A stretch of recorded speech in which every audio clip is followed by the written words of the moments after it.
Hey everyone, welcome to our channel.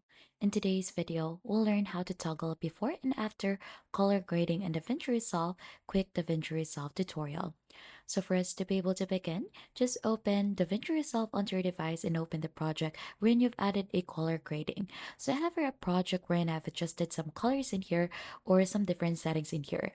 So if you've done color grading onto your end and you want to go ahead and do a quick view or you want to do a quick preview on how the original photo or video should look like, then there are some quick tutorials in here or quick shortcut keys that you could use on Windows. So if you're using Mac in there, just click on Control D onto your keyboard and it should go ahead and show you a original state of your video, just like that.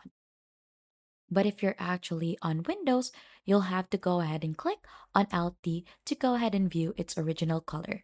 So this is actually good in comparing what the video should look like before and after the color grading so that you could go ahead and see colors that you have added or the colors that you should remove onto the video or photo on DaVinci Resolve. And that is just how easy you could toggle before and after color grading in DaVinci Resolve. So on Mac, you could go ahead and click on Control D, and on Windows, you could click on Alt D. And if you think this has been helpful, then don't forget to hit the like, subscribe, and we'll see you on to our next video.